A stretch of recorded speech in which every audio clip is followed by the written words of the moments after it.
That's life. Good morning, FHS. I'm Dax Grant. And I'm Drake Lyons. And here are your morning announcements for Monday, December 12th. Attention all SRC homeroom representatives. There's a dance committee meeting today in room C70. There is a grade 9 representative meeting on Wednesday, December 14th in room C70. There's a school spirit representative meeting on Thursday, December 15th in room C70. Glee choir meets today at lunch in room C38. Yearbooks are $60 until December 16th when the price goes up to $65. Buy your yearbook now, Black Cats.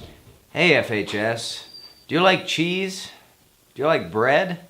If so, then you will love the FHS Safegrad grilled cheese.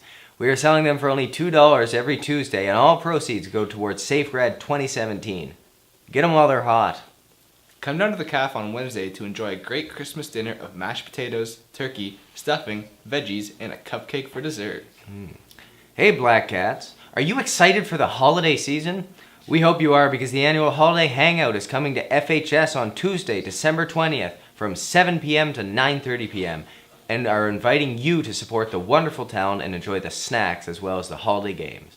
The event is now open to all high school students. And now for our DR Spotlight. So my class, my grade 10 classes decided that we would work on creating our own children's picture books. We had looked at a unit on actually reading children's picture books and the messages we can get from them and the things we can learn from even the most basic form of writing. And so then we decided that we would take it a step further and create our own. So to do that, we thought the first thing we really need to do is figure out what these books should be about, what kinds of stories children might like to read, what kinds of things they're going through so that we can help them with the messages they need to receive. So we decided to use a resource that's close by, and we went across the street to Priestman Street and we interviewed some of the kindergarten kids, talked to them just about their basic day-to-day life and the conflicts that they face on the playground and the kinds of things happening with them and also their interests. And that was a really eye-opening experience for my grade 10 students. And we came back with so many fantastic ideas about what we could write.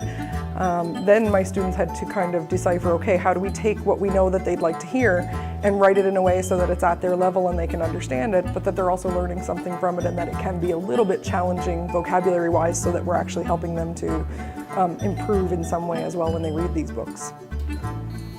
So our book is about a bear and a mouse, and we picked them because they have obvious size and height differences. And the lesson of the book is that how you look doesn't always impact who you are.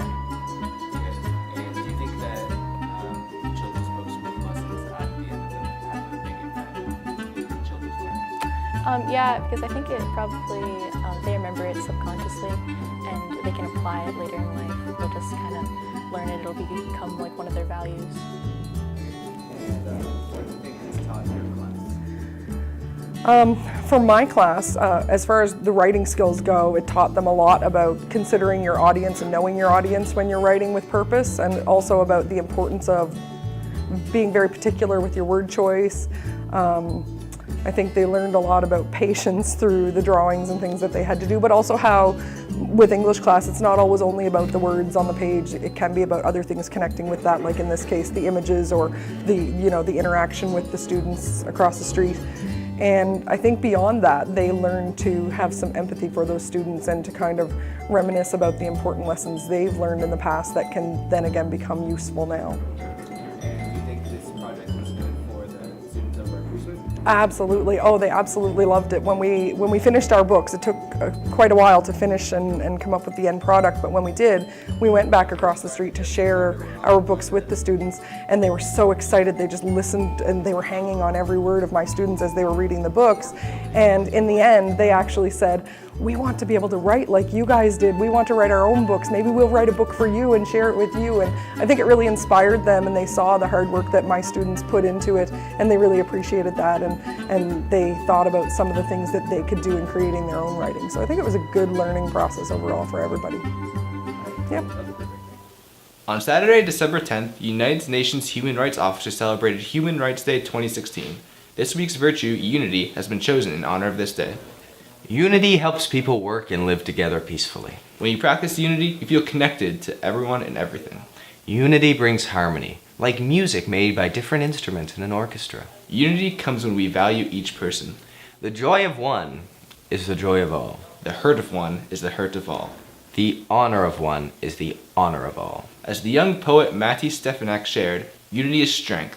When there is teamwork and collaborations, wonderful things can be achieved. And today, in 1915, the greatest singer of them all, Frank Sinatra, was born. And them's the facts. Have a great day, FHS. Start spreading the news. I'm leaving today. I want to be a part of it.